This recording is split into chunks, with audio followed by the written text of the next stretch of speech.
जुल्मतों पर चिराग भारी है, जुल्मतों पर चिराग भारी है, मेरे सीने का आग भारी है। अब मोदी जी आपके इस हुकूमत पर, मोदी जी आपके इस हुकूमत पर एक शाहीन बाग भारी है। मोदी जी आपके हुकूमत पर एक शाहीन बाग भारी है। अब फिरौन की है ना नमरूद की है, फिरौन की है ना नमरूद की है, फूलों से जंग बारूद की है। अब की बार डरना तो नामुमकिन, अब की बार तो डरना नामुमकिन, इस बार तो बात वजूद की है, इस बार तो बात वजूद की है। और मिट जाएंगे मर जाएंगे मत समझिए कि डर जाएंगे, मिट जाएंगे मर जाएंगे मत समझिए कि डर जाएंगे। तुम आंसू गैस चलाओगे, हम चीखेंगे चिल्लाएंगे। तुम आंसू गैस चलाओगे, हम चीखेंगे चिल्लाएंगे, पर कागज नहीं दिखाएंगे, पर कागज नहीं दिखाएंगे। आप जाएंगे। दोस्तों, बुजुर्गों और साथियों, सन 1957 में हिंदुस्तान की मुजाहिदे आजादी ने जिस स्वराज्य आजादी की जो अपने सपने को लेकर सन 1947 में जंग आजादी की जंग लड़ी थी, राम प्रसाद बिस्मिल हो चाहे अशफाक उल्लाह खान अशफाक हो, इन्होंने जो ख्वाब देखा था वो आजादी आज नहीं है, वो आजादी आज नहीं है। हम कहते हैं कि जब तक हमारे मुल्क का गरीब अवाम, गरीब मजदूर अगर भूखा है तो ये आजादी जो है ये झूठी है। राम प्रसाद बिस्मिल और अशफाक उल्लाह खान अशफाक ने हिंदुस्तान की जो है हिंदू मुस्लिम एकता के लिए अपने आप को सूली पर चढ़ा दिया। जब अशफाक उल्लाह खान अशफाक से जब उनको सूली पर चढ़ाया जा रहा था, तो जब सूली पर चढ़ाते वक्त उनसे पूछा गया कि आपकी आखिरी ख्वाहिश क्या है, तो अशफाक उल्लाह खान अशफाक ने कहा था कि कोई ख्वाहिश तो नहीं है, बस एक ख्वाहिश है तो यही रख दे जड़ा सी खाके वतन कफन में कोई। बहादुर शाह जफर ने, अरे हमसे नागरिकता मांगते हो, मुसलमानों से मांग रहे हो, मुसलमानों से पूछ रहे हो कि तुम हिंदुस्तान के नागरिक हो कि नहीं। अरे हमारे तो खून में शामिल है हिंदुस्तान से वफादारी। जब जो है वो बहादुर शाह जफर के दरबार में अंग्रेजों ने उनके 3 बेटों को कत्ल करके उनके सर को लेकर जो है उनके दरबार पर हाजिर हुआ और कहा कि दमदमे में दम नहीं, अब खैर मांगो जान की, दमदमे में दम नहीं, अब खैर मांगो जान की। ए जफर, ठंडी पड़ गई शमशीर हिंदुस्तान की, हिंदुस्तान की तलवार क्या ठंडी पड़ गई है? तो उस वक्त बहादुर शाह जफर ने यह जवाब दिया था कि गाजियों में बू रहेगी जब तलक ईमान की, गाजियों में बू रहेगी जब तलक ईमान की, तख्त लंदन पर चलेगी तेग हिंदुस्तान की, तख्त लंदन पर चलेगी तेग हिंदुस्तान की। ये हमारी तारीख रही है। और आप हमसे पूछ रहे हो कि हम यहाँ के नागरिक है कि नहीं। अरे हमने तो अपने सरों को जो है दिल्ली से लेकर पेशावर तक हमने अपने सरों की कुर्बानी दी है, और आज हमसे आप पूछ रहे हो कि हम हिंदुस्तान के नागरिक है कि नहीं। आपको एक छोटी सी बात बताता चलूं कि मौलाना आजाद ने एक कॉन्फ्रेंस में कहा था कि अगर अल्लाह का कोई फरिश्ता आकर मुझसे ये बात कहे कि सुन लो मौलाना आजाद, कल तुमको स्वराज्य आजादी मिल जाएगी, मैं तुम्हें कल आजादी दे देता हूं, लेकिन शर्त यह है कि आपको हिंदू मुस्लिम एकता यकजहती की बात करने को छोड़ देना पड़ेगा। हिंदू मुस्लिम यकजहती की बात करने को छोड़ देना पड़ेगा। तो उस वक्त हमारे मौलाना अबू कलाम आजाद ने क्या जवाब दिया था?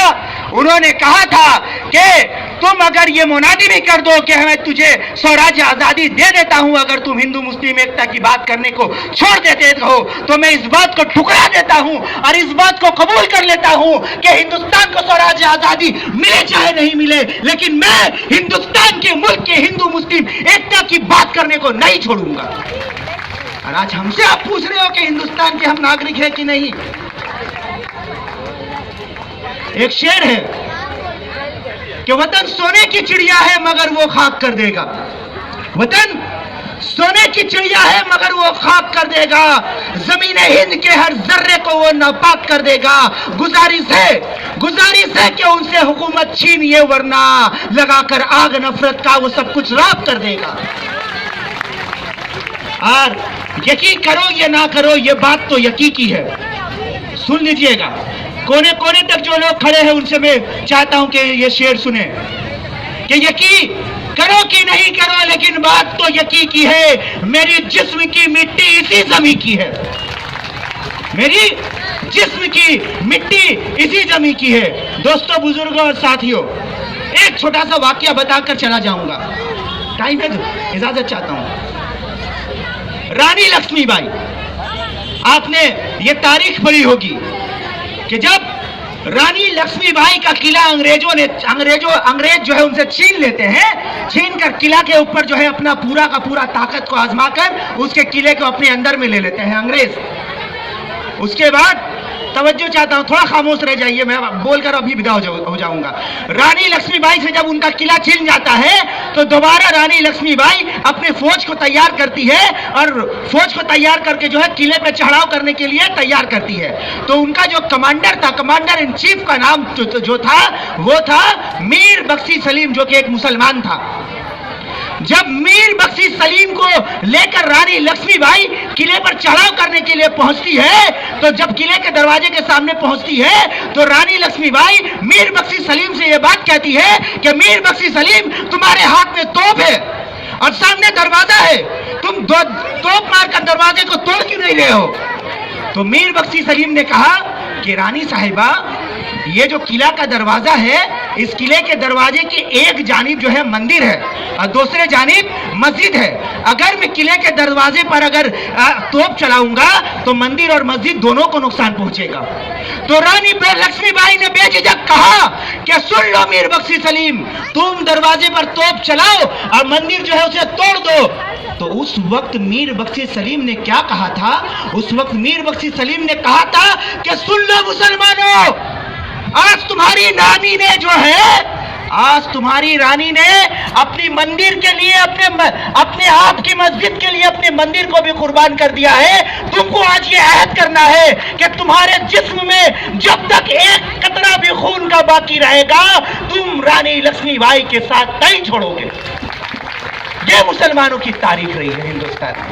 और आज हमसे नागरिकता पहचान रहे, आज मांग रहे हो हमसे। आपने हमारा मौलाना अबू कलाम आजाद की तारीख नहीं पढ़ी है, राम प्रसाद बिस्मिल का वो वाकया नहीं पढ़ा है, अशफाकुल्लाह खान अशफाक की वो दास्तान नहीं पढ़ी है, श्यामा प्रसाद मुखर्जी। आज वो लोग हमसे नागरिकता मांग रहे हैं जो लोग सन 1947 में अंग्रेजों की दलाली की थी। ज्यादा दूर नहीं है कलकत्ता यूनिवर्सिटी। सन 1934 में जब अंग्रेजों का परचम को कलकत्ता यूनिवर्सिटी के ऊपर लहराया जा रहा था और हमारे कलकत्ता यूनिवर्सिटी के कुछ बच्चे जो है उस फिरंगी जो झंडे को सैल्यूट नहीं किया था। ये कौन है? श्यामा प्रसाद मुखर्जी। ये कौन है? ये श्यामा प्रसाद मुखर्जी आरएसएस का संचालक है, जिसने अपने आइडियोलॉजी तैयार करके आरएसएस को तश्कील दिया था। श्यामा प्रसाद मुखर्जी उस वक्त का वाइस चांसलर था कलकत्ता यूनिवर्सिटी का। जब उनमें से कुछ लड़कों ने उस फिरंगी झंडे को सैल्यूट नहीं किया, उस वक्त श्यामा प्रसाद मुखर्जी ने उन 8 लड़कों को इतना मारा कि उनको हॉस्पिटलाइज्ड होना पड़ा।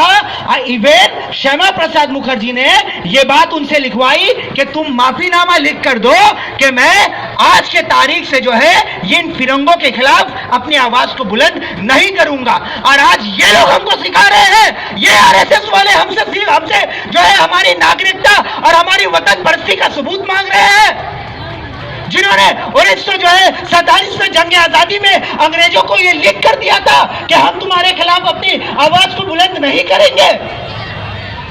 आज ऐसे लोग जो है हमसे हमारी नागरिकता मांग रहे हैं। एक शेर के साथ मैं अपनी बातें खत्म करूंगा कि सरफरोशी की तमन्ना अब हमारे दिल में है, सरफरोशी की तमन्ना अब हमारे दिल में है, देखना है जोर कितना बाजुए कातिल में है। वक्त आएगा बता देंगे तुझे ए आसमां, अब से तुझे क्या बताए क्या हमारे दिल में है। और खून से खेलेंगे होली अब वतन खतरे में है, खून से खेलेंगे होली अब वतन खतरे में है। सरफरोशी की तमन्ना अब हमारे दिल में है। आवाज दीजिए आप लोग, आवाज दो, आवाज दो,